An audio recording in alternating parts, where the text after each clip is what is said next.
Hello there. This is a video regarding the HP LaserJet 2300 series of printer, and specifically about the problem with duplexing multiple page projects. Specifically, this is a rather interesting issue because it involves the magnetic solenoids that are inside the printer and a issue with the adhesive that holds the noise-reducing bumpers in place here. Now, I'm not going to necessarily talk about how to get the printer to this state. There are plenty of guides available online for that, but this is just to talk about how to fix the issue with duplexing and jamming problems. So, what I want to point out here is that this printer is probably at least 5 or 6 years old. I don't know the exact date, and it was brought into us because it was jamming. Basically, these solenoids here help hold the gears in place. Sorry if that's a little bit blurry there. I'll try to back it out a little bit. Anyway, so these gears get held back and forth by these solenoids, which are little magnets down here. Now, originally, when HP sells these, there's a little tiny bumper that basically prevents that noise there. But over the years, that bumper gets worn down, and then all that's left stuck on the metal is just the adhesive that originally held the bumper in place. And you can already probably tell where I'm going with this. What happens is that the adhesive just causes this little metal armature to stick in place, and then because printers depend on millisecond or less time differences, obviously everything goes downhill from there. So if you watch what happens here, basically when I release this, it should snap back right away, but if it sticks hard, you see how there's a delay when I release my finger from that. That's what's causing the printer to jam.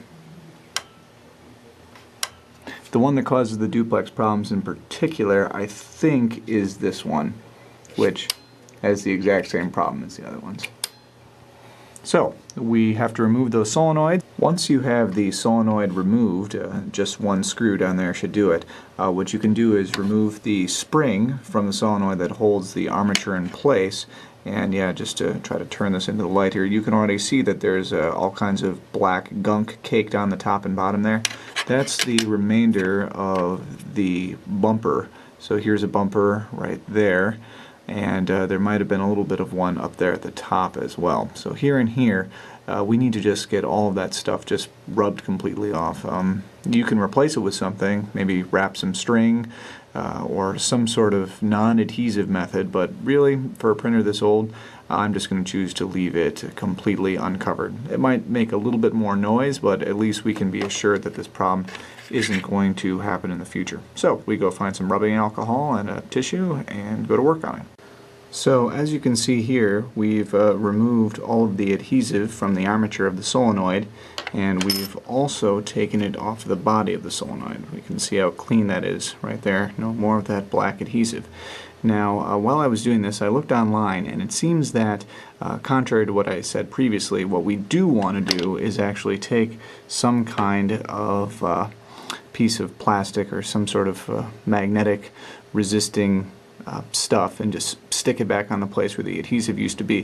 The reason for that is that a lot of times people just clean that off like I was planning on doing, and they don't replace it, and then there's a problem with residual magnetism from the solenoid. So it fires, it causes the metal to still be slightly magnetic, and then you have the same jamming and timing issues because, once again, all it takes is a microsecond of delay and then the printer will jam.